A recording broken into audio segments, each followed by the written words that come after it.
Sansara. Durante largo tiempo Siddhartha había vivido la vida del mundo y de los placeres, sin formar parte de esa existencia. Se le habían despertado los sentidos que adormeció en los ardientes años de Samana. Había probado la riqueza, la voluptuosidad, el poder. No obstante, durante mucho tiempo permaneció siendo un samana dentro del corazón. Se dio cuenta de ello la misma Kamala, la inteligente. La vida de Siddhartha seguía estando presidida por tres cosas: pensar, esperar y ayunar. Todavía la gente del mundo, los seres humanos, le eran extraños, igual que él lo era para los demás. Los años pasaban y Siddhartha, rodeado de bienestar, apenas se daba cuenta. Se había hecho rico, ya poseía su propia casa con los correspondientes criados y un jardín en las afueras de la ciudad, junto al río. La gente lo quería, lo iba a ver cuando necesitaban dinero o consejos, pero, a excepción de Kamala, nadie consiguió ser su amigo íntimo. Poco a poco se había convertido en recuerdo aquella exaltación del renacer que sintió en su juventud, días después del sermón de Gotama y de la separación de Govinda. Aquella esperanza expectante, aquel orgullo de soledad sin profesores ni doctrinas, aquella disposición dócil de oír la voz divina en su propio interior. Todo fue pasajero. La fuente sagrada murmuraba en la lejanía y con voz muy débil, la que antes hablaba tan fuerte en su propio interior. Sin embargo, le había quedado todavía mucho de lo que aprendió de los samanas, de Gotama, de su padre, el Brahman. La vida moderada, el placer de pensar, las horas de meditación, el conocer secretamente el yo, el eterno yo, que no es cuerpo ni conciencia. Sí, le había quedado algo de aquel pasado, pero ello se encontraba en el olvido, cubierto de polvo. Era como la rueda del alfarero, que, una vez en marcha, no se detiene bruscamente, sino que con lentitud y cansancio aminora la marcha hasta que pararse del todo. En el alma de Siddhartha, la rueda del ascetismo, de la reflexión, del discernimiento, había girado durante mucho tiempo, y ahora todavía giraba, pero muy despacio, vacilando. Se hallaba a punto de detenerse. Paulatinamente, como la humedad penetra en la corteza del árbol moribundo y la invade y la pudre, así el mundo y la inercia habían penetrado en el alma de Siddhartha. Con insidia le llenaba el alma, daban pesadez a su cuerpo, lo cansaban, lo adormecían. Por el contrario, sus sentidos se habían despertado, habían aprendido mucho, poseían gran experiencia. Siddhartha había aprendido a comerciar, a ejercitar su poder sobre las personas, a divertirse con una mujer. Se había aficionado a vestir ropas elegantes, a ordenar a los servidores, a bañarse en aguas perfumadas. Había aprendido a comer sabrosos platos preparados con cuidado, platos de pescado, carne, aves, especias y dulces, y bebía el vino que aletargaba y ayudaba a olvidar. Había progresado en el juego de los dados, en el tablero de ajedrez, en el saber mirar a las bailarinas. Sabía dejarse llevar en una litera y dormir en una cama blanda, pero aún se sentía diferente, superior a los demás. Aún los observaba con un poco de ironía y desprecio, precisamente con ese desdén que siente un samana por la gente del mundo. Cuando Kamaswami se sentía enfermo, cuando lo perseguían las preocupaciones de los negocios, Siddhartha siempre le lanzaba una mirada burlona, pero imperceptiblemente, con el continuo ritmo de las cosechas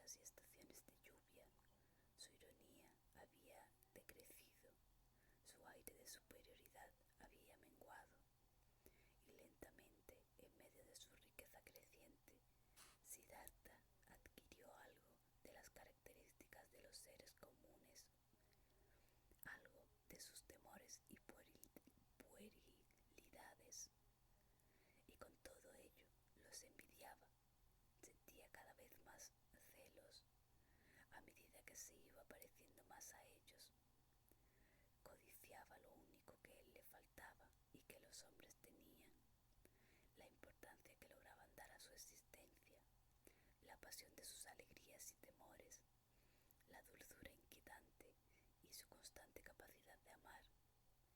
Vivían enamorados de sí mismos, de sus mujeres, de sus hijos, de su honor o de su dinero. Esos seres siempre se hallaban llenos de planes y esperanzas.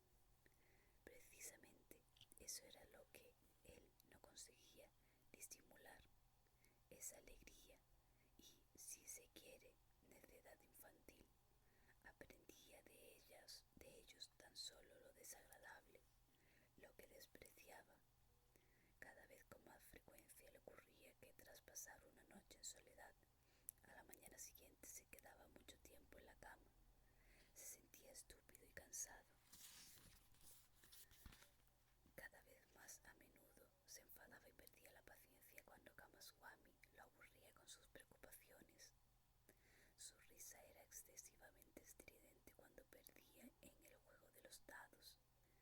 Su rostro aún parecía más inteligente y sereno que el de los otros, pero luego empezó a reír poco y adoptó uno tras otros aquellos gestos que se veían con frecuencia en los rostros de los potentados, los gestos de descontento, de dolor, de mal humor, de desidia, de dureza del corazón. Paulatinamente lo atacó la enfermedad de los hombres ricos. Poco a poco el cansancio cubría a Siddhartha como un velo, con una niebla fina, cada día un poco más espesa, cada año algo más pesada, como un vestido nuevo con que el tiempo se vuelve viejo, pierde sus colores y textura, se mancha, se arruga, se gasta en los dobladillos y se deshilacha. Así fue la vida que Siddhartha empezó tras la separación de Govinda. Había envejecido y, al pasar de los años, perdía su brillo, se manchaba y se arrugaba, escondiendo en el fondo el desengaño y el asco. Siddhartha no lo advertía, solo notaba que aquella voz clara y segura de su interior, la que lo acompañó en su despertar y que lo guió en sus mejores momentos, ahora se había enmudecido. Lo había capturado el mundo, el placer, las exigencias, la pereza y por último también aquel vicio que, por ser el más insensato, siempre había despreciado más, la codicia. Por fin las ansias de posesión y de riqueza se habían apoderado de Siddhartha. Ya no era un juego, sino una carga y una cadena. Siddhartha había llegado a esta triste servidumbre por un camino raro y lleno de sinsabores, el juego de los dados. Desde el momento en que el corazón dejó de ser el de un samana, empezó a jugar por dinero y por objetos valiosos, con pasión, con furia creciente. Era el mismo juego que antes había considerado, entre risas e ironías, como una costumbre más de los seres humanos. Como jugador lo temía, pocos se atrevían con él. A tanta altura había llegado sus temerarias apuestas. Jugador, inducido por la miseria de su corazón, al malgastar el dichoso dinero, experimentaba una salvaje alegría. De ninguna otra forma podía demostrar con más claridad y sarcasmo su desdén por la riqueza, la diosa de los comerciantes.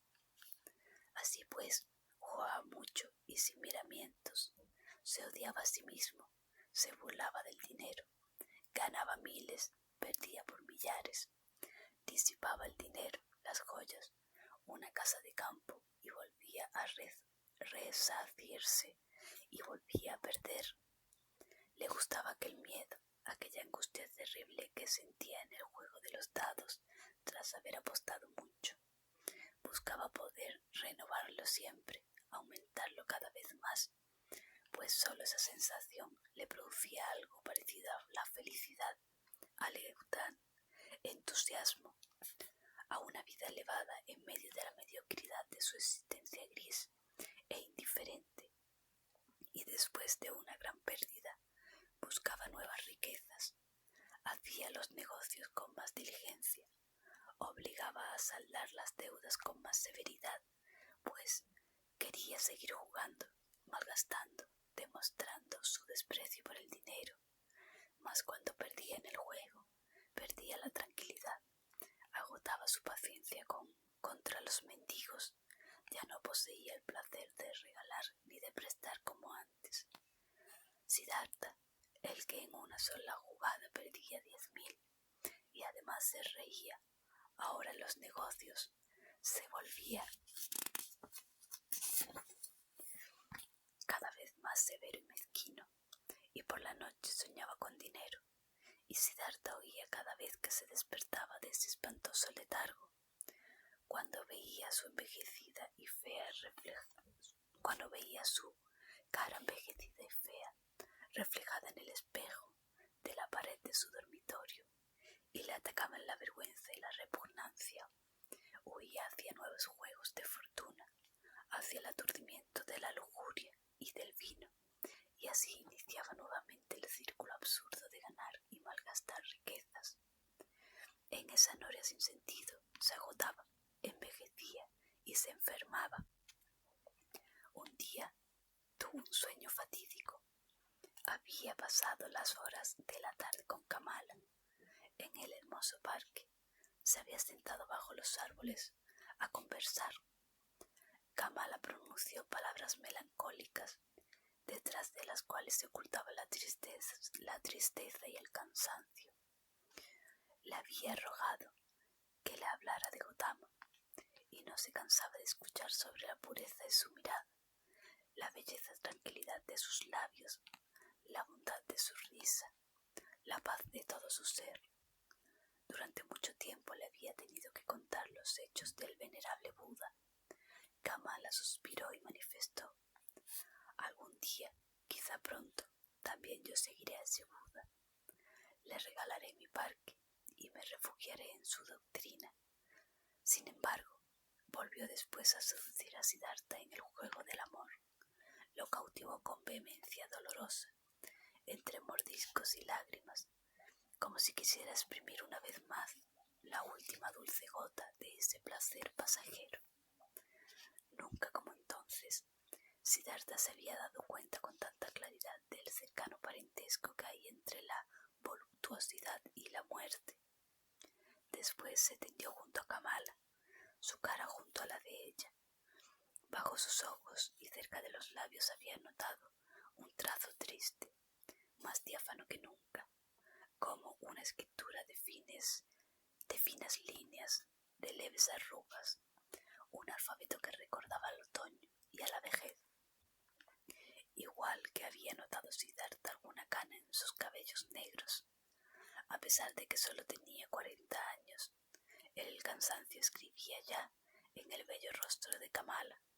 Era la fatiga de un largo camino sin objetivo concreto, el agotamiento que llevaba consigo el principio de la decadencia y un temor escondido, todavía no manifiesto, quizás ni siquiera conocido, el temor a la vejez, al otoño, a la muerte.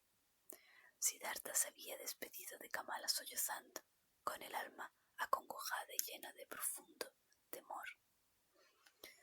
Después Siddhartha había pasado la noche en su casa, bebiendo vino entre las bailarinas, siempre pretendiendo ser superior a sus semejantes, aunque en realidad no lo era. Bebió demasiado vino y, pasada la medianoche, cansado y excitado a la vez, buscó el lecho con ganas de llorar, desesperado.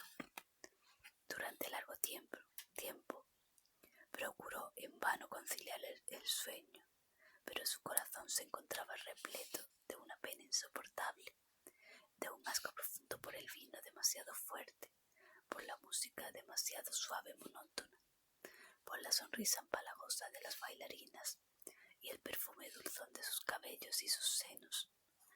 No obstante, lo que más rechazaba era su propia persona, su pelo perfumado, su boca con aliento alcohólico, su piel cansada, marchita, deshidratada.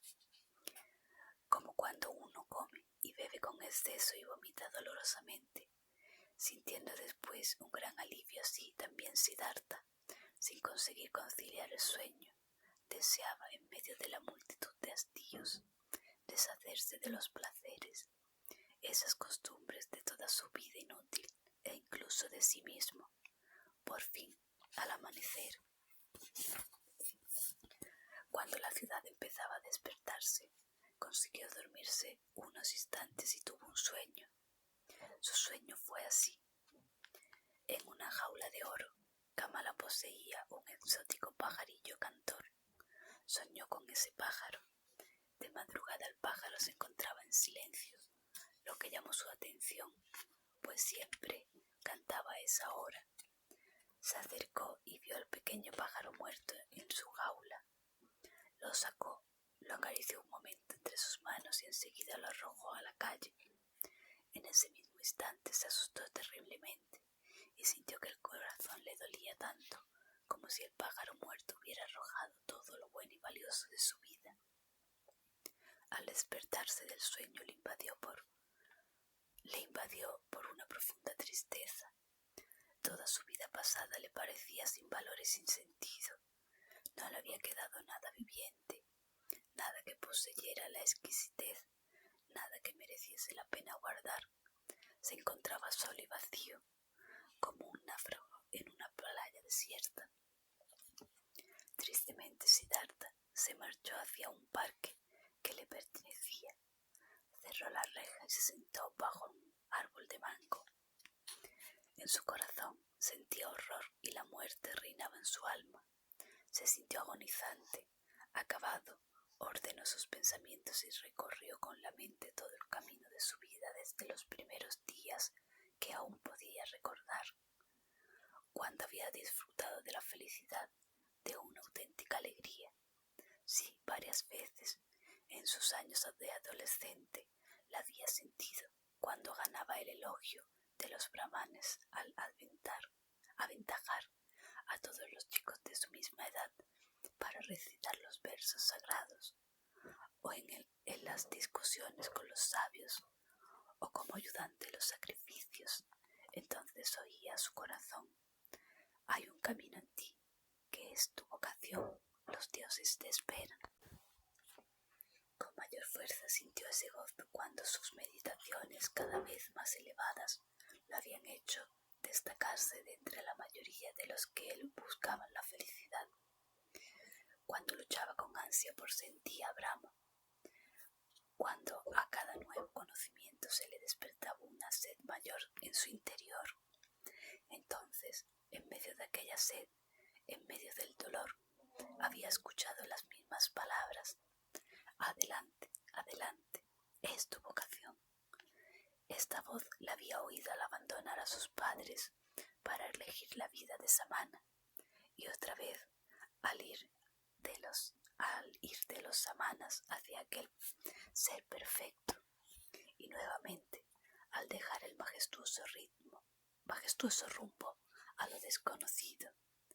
Desde cuando había dejado de escuchar la voz, comentó con los pequeños placeres, pero nunca satisfecho. Había pasado mucho tiempo sin oír la voz, sin alcanzar ninguna cima. Durante largos años, el camino había sido monótono y llano, sin alta meta, sin sed, sin elevación, sin darse cuenta siquiera el propio Siddhartha, que había esforzado por parecer un ser humano como todos los que lo rodeaban, pero la vida de él era mucho más mísera y pobre que la de ellos. Sus fines no eran los de él, ni tampoco sus preocupaciones. Todo aquel mundo de Kamaswami para Siddhartha tan solo había sido un juego, un baile, una comedia. Únicamente había apreciado y amado a Kamala, pero aún la necesitaba, o Kamala lo necesitaba a él. No jugaba un juego sin fin. ¿Era necesario vivir para eso? No, no lo era.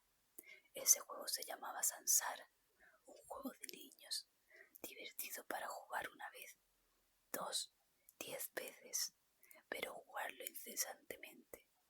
Siddhartha se daba cuenta de que el juego ya había terminado, que ya no podía jugar. Se estremeció y sintió que en su interior había muerto. Todo aquel día lo pasó sentado bajo el árbol, pensando en su padre, en Govinda, en Gotama. Había abandonado a todos aquellos para convertirse en un Kamaswami. Al anochecer, aún seguía sentado. Al levantar la mirada y observar las estrellas, pensó: aquí estoy, sentado bajo el árbol, bajo el mango, en mi parque. Se sonrió un poco, pero es necesario. No es un juego absurdo el poseer un mango, un jardín. Para él, esto ya había terminado. También esto había muerto. Se levantó y se despidió del mango y del parque. Como había pasado el día sin comer, sentía un hambre feroz. Pensó en su casa de la ciudad, en su habitación, en su cama, en su mesa repleta de viandas. Cansado sonrió, movió la cabeza y se despidió de todo. Esta misma noche Siddhartha abandonó la ciudad y nunca más volvió a ella. Durante mucho tiempo Kamaswami ordenó buscarle, pues creía que había caído en manos de los bandoleros. Kamala no lo buscó cuando supo que Siddhartha había desaparecido. Ni siquiera se sorprendió. No lo había sabido siempre. No se trataba de un samana, de un hombre sin patria, de un peregrino. Se dio cuenta perfectamente de ello en el último encuentro, y en medio del dolor por aquella pérdida, se alegraba de que todavía la última vez la hubiera estrechado con ardor contra su pecho, y de haber sentido una vez más cómo Siddhartha la poseía y cómo Kamala se fundía con él. Cuando recibió la noticia de la desaparición de Siddhartha, se acercó a la ventana en que tenía la jaula de oro con el exótico pájaro captor. Abrió la portazuela, sacó el pájaro y lo dejó volar libremente. Durante largo tiempo siguió con la mirada el vuelo del ave. A partir de ese día, Kamala ya no recibió más visitas y cerró su casa. Después de un tiempo se dio cuenta de que había quedado encinta después del último encuentro con Siddhartha.